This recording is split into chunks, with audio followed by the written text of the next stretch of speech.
Hello friends, welcome to your प्रतिदि competitive classes. मैं हूं आपकी मेंटोर डॉक्टर पूनम शर्मा। आज हम डिस्कस करते हैं उत्तराखंड पब्लिक सर्विस कमीशन के असिस्टेंट प्रोफेसर का पेपर जो कि 2017 में हुआ था, सोशियोलॉजी का। क्वेश्चन नंबर 79 देखते हैं। Right to education was introduced as a fundamental right under which the following article of the Indian constitution. ठीक है, ये शिक्षा के अधिकार का शुभारंभ मूलभूत अधिकार के अंतर्गत किया गया है। ये संविधान के किस अनुच्छेद के अंतर्गत शामिल किया गया है? शिक्षा का अधिकार। कौन सा? Right to education. इसका राइट ऑप्शन आएगा 20A 21A अनुच्छेद, यानी इसका क्वेश्चन का राइट ऑप्शन है question number C, option number. अब बात कर लेते हैं 14 का क्या कहते हैं? Equality to law. आपके लॉ के समक्ष जो इक्वलिटी होती है वो आपके अनुच्छेद 14 में आएगी। 22 में आएगी राइट टू प्राइवेसी।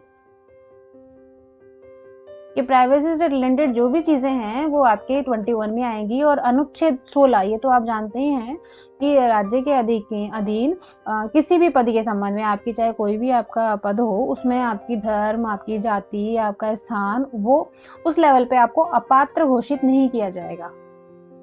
ठीक है, कि आप दूसरे स्टेट के हो या आपका धर्म ऐसा है कि आपको अपात्र घोषित कर दे, ऐसा नहीं किया जाएगा। ये आपके 79 क्वेश्चन में कहा गया है, अनुच्छेद 16 में।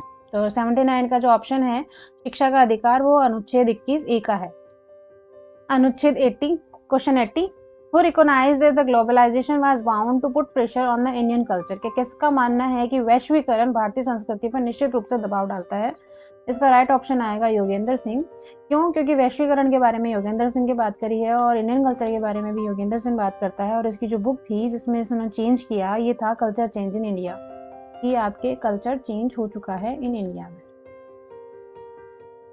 ठीक है, एस.सी. दुबे की बुक का अपन नाम जान लेते हैं, इंडिया चेंजिंग विलेज, जो काफी बार एग्जाम में पूछा गया है कि इंडिया चेंजिंग विलेज किसने कहा।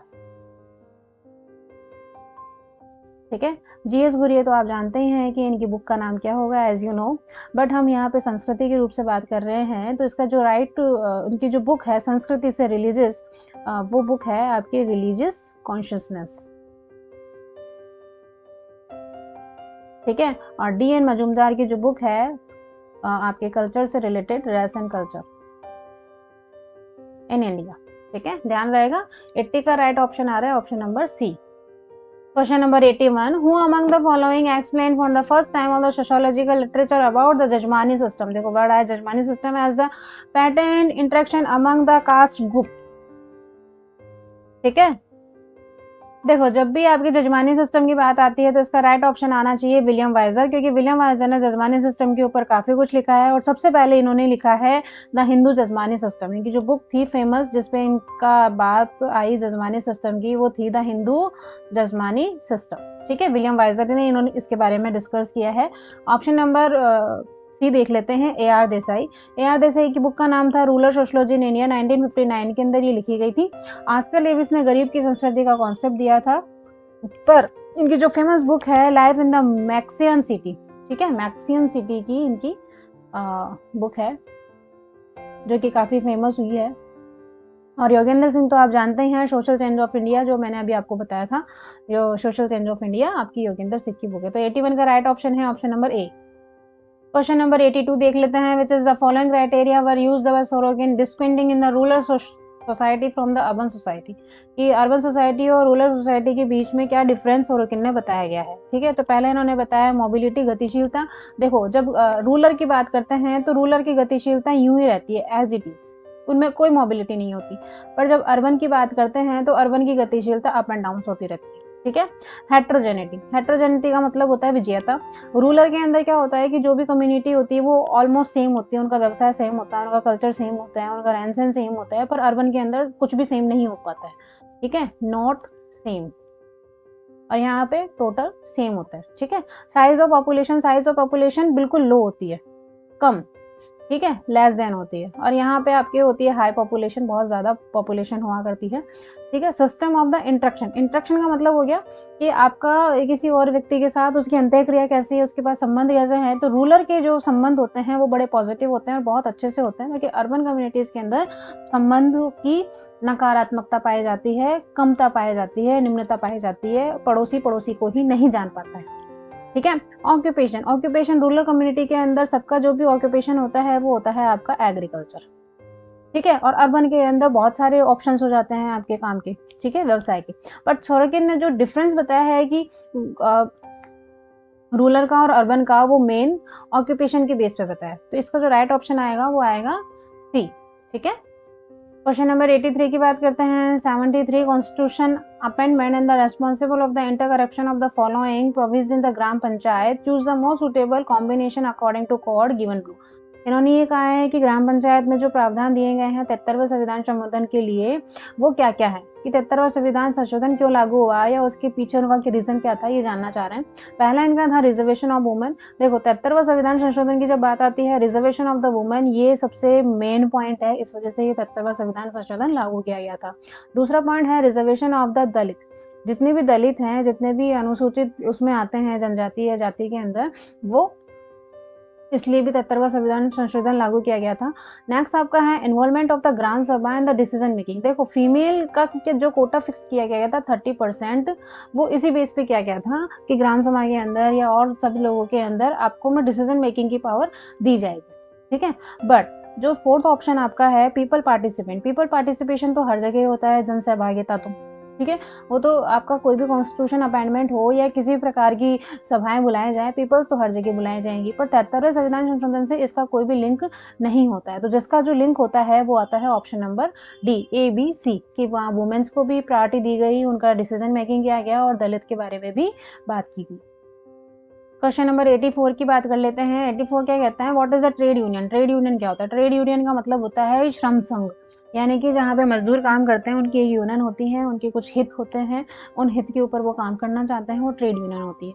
ऑप्शन नंबर 1 की बात करते हैं, एन एसोसिएशन। एसोसिएशन क्या होता है कि एक स्पेस हुआ करता है जहाँ पे लोग, ग्रुप ऑफ पीपल्स होते हैं, साथ साथ काम करते हैं, पर उनका एक पर्टिकुलर पर्पज होता है।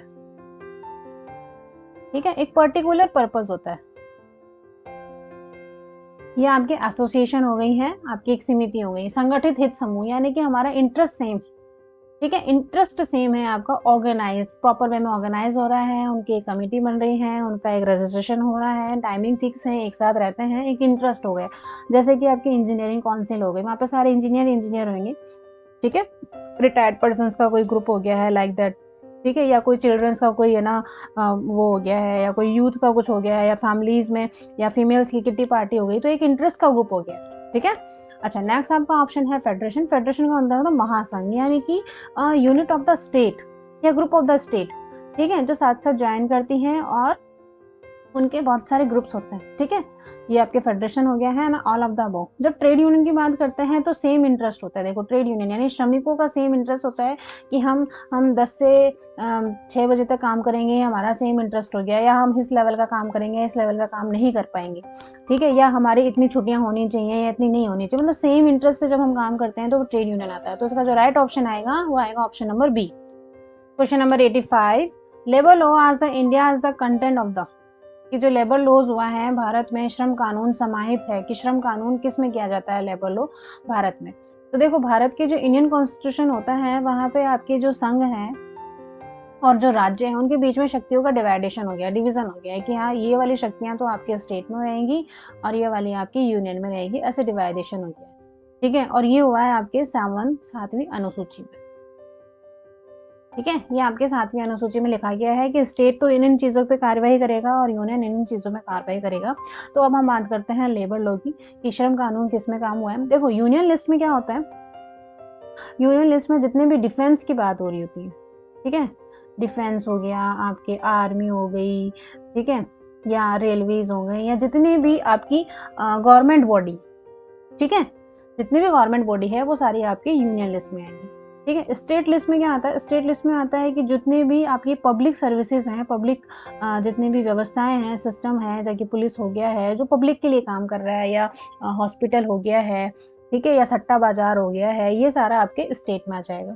ठीक है, एक होता है कंकरंट लिस्ट, है ना। कंकरंट लिस्ट में क्या होता है, समवर्ती सूची के अंदर, समवर्ती सूची में ये होता है कि आपके जितने भी ये क्या होते हैं, शिक्षा, एजुकेशन से रिलेवेंट कोई बात हो गई है आपकी, या फॉरेस्ट से रिलेटेड कोई बात हो गई है, या आपके है ना कोई सामान की उस पे वेज पे बात हो गई है, या आपकी किसी जानवर के बारे में बात हुई है, ये सारे जितने भी निर्णय लिए जाएंगे, कौन से जानवर आ रहे हैं जा रहे हैं, या एजुकेशन का लेवल क्या होना चाहिए, या फॉरेस्ट का कितना विस्तार होना चाहिए, कितना आपका रेजिडेंशियल होना चाहिए, ये सारा आपके समवर्ती सूची के अंदर आएगा। ठीक है, तो जब भी लेबर लॉ के बारे में बात हो रही है, उसका जो राइट ऑप्शन आना चाहिए वो आना चाहिए कंकरंट लिस्ट के अंदर। 85 का ऑप्शन आएगा, option number C. Question number 86, industrial relation cover the following area. Industrial relationship होती है वो कौन कौन के इस एरिया को कवर करती है। पहला इनका कलेक्टिव बार्गेनिंग, कि मार्केट से पहला सामान उठाना या सामान उठाने के बाद जो बार्गेनिंग होती है वो। ठीक है, सामूहिक सौदेबाजी जिसे कहते हैं, क्या कितना सामान कितने में देना है, कितना क्या करना है, इन दोनों के बीच में किस प्रकार के कॉन्ट्रैक्ट होने चाहिए, ये सारे आपके उसमें होते हैं। दूसरा आपका होता है लेबर लेजिस्लेशन, श्रम कानून, कि हम ये सुविधाएं देंगे और इस हिसाब से काम करवाएंगे, इस प्रकार के कानून हमारे होने चाहिए कंपनी में। नेक्स्ट आपका है इंडस्ट्रियल रिलेशन ट्रेनिंग, कि औद्योगिक संबंध के अंदर हमें प्रशिक्षण प्राप्त होने चाहिए। जैसे कि सपोज करो अगरबत्ती बनाने की फैक्ट्री है, तो अगरबत्ती से रिलेवेंट जो जो चीज़ें चाहिए होती हैं, हमें कच्चा सामान या काम करने का जो तरीका है उसकी ट्रेनिंग तो हमें मिलनी चाहिए ना। या कोई कपड़ा काम हो गया है, कपड़ा व्यापार का, तो उससे रिलेवेंट भी हमें ट्रेनिंग तो होनी चाहिए। विदाउट ट्रेनिंग हम इंडस्ट्रियल रिलेशनशिप में कैसे करेंगे, कहाँ से खरीदना है, कहाँ बेचना है, कितना क्या मार्जिन होना है, एवरीथिंग। तो जब इंडस्ट्रियल रिलेशनशिप कवर एक करता है एरिया को, वो सारे एरिया को कवर करता है। 86 का नंबर आएगा डी। क्वेश्चन नंबर 87 देख लेते हैं। 87 match list to list second के साथ आपको मैच करना है। ठीक है, तो पहला अपन जो मैच कर रहे हैं वो कर रहे हैं सेंटर पेरिफेरी। सेंटर पेरिफेरी जो दिया गया है सिद्धांत, वो दिया गया है आपके गुरनाग फ्रैंक द्वारा। ठीक है, केंद्रीय परिधि का जो सिद्धांत दिया गया है वो गुरनाग फ्रैंक द्वारा दिया गया है। ओपन क्लोज सोसाइटी, विविध और समृद्ध समाज की अवधारणा जो दी गई है वो आपकी दी गई है गुन्नार मिडल द्वारा। ठीक है, गुन्नार मिडल का एक ये भी था द एशियन ड्रामा। ठीक है, ये इनकी बुक का नाम रहा है, काफ़ी फेमस बुक है। अच्छा, नेक्स्ट आपका जो है option C, center semi periphery, कि जो केंद्र और अर्ध परिधि का जो सिद्धांत दिया है वो समीर आमीन ने दिया है। ठीक है, और ट्रस्टीशिप का सिद्धांत एज यू नो ये दिया है आपके महात्मा गांधी ने दिए। अब बात कर लेते हैं अमर्त्य सेन की। देखो, अमर्त्य सेन को नोबेल प्राइज भी मिला है टू आवर इंडियन गवर्नमेंट। ठीक है, आपकी इंडियन गवर्नमेंट में इनको नोबेल प्राइज दिया है, और इनकी जो काम था वो था वेलफेयर इकोनॉमिक्स पे। ठीक है, वेलफेयर इकोनॉमिक्स पे इन्होंने काम किया है, तो अपन इसको मैच कर लेते हैं। देखो, ए का आएगा गुरनांग फ्रैंक, यानी कि ए का 4। ए का 4 आने से ऑप्शन मैच हो गया है, यानी कि 87 का राइट ऑप्शन आएगा, option number B. Question number 88. Arrange the following official international conference on the sustainable development in chronological order. Use the God given block. ठीक है, इनको आपको मैच करना है कि जिस जिस ईयर के अंदर ये सम्मेलन हुए हैं उसके हिसाब से। द स्टॉकहोम कॉन्फ्रेंस जो हुई थी वो हुई थी आपके 1972 के अंदर।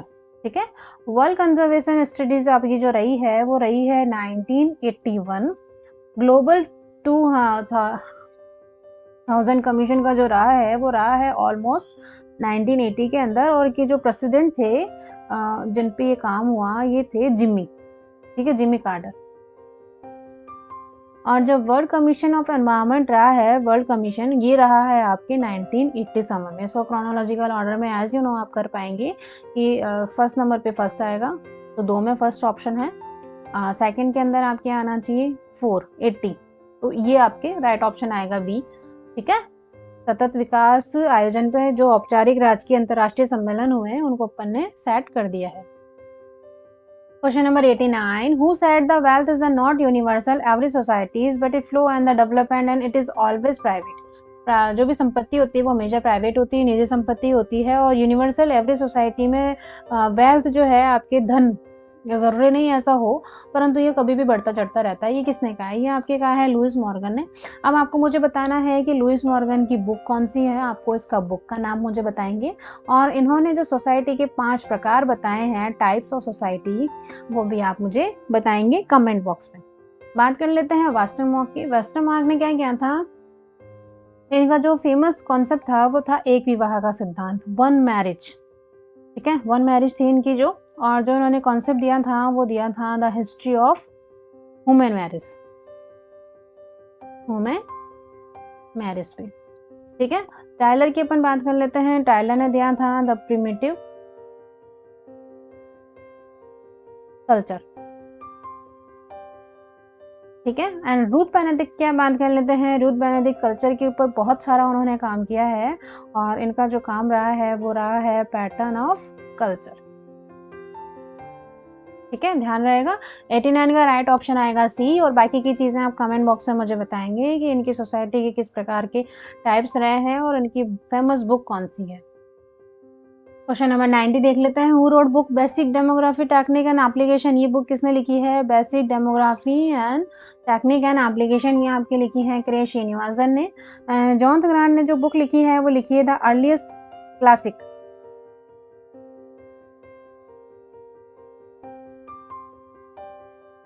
ठीक है, एंथोनी गुडुक्स, एज यू नो, आप जानते हो द थर्ड वे इनकी बुक है। हर बार मैं अलग अलग बुक बताती हूँ, इससे क्या आपको याद रह जाएगा, और मेरा मोटिव ये भी है कि बुक से रिलेवेंट जो भी क्वेश्चंस आए वो गलत ना हो आपके। माथल्स ने जनसंख्या संबंधी सिद्धांत दिए हैं as one of the principle of the population, और ये बहुत फेमस उनका कॉन्सेप्ट रहा है कि पॉपुलेशन के ऊपर जितनी भी स्टडी रही है वो माथल्स की रही है। ठीक है, आपको याद रहेगा। दोस्तों, अपने स्टडी को कंटिन्यू करते हुए बूस्ट अप कीजिए, सफलता आपकी ही है। डेफिनेटली आप सफल हो जाएंगे। आशा करती हूँ आपको वीडियो पसंद आया होगा। Thanks for watching video. Please like और सब्सक्राइब कर दीजिएगा।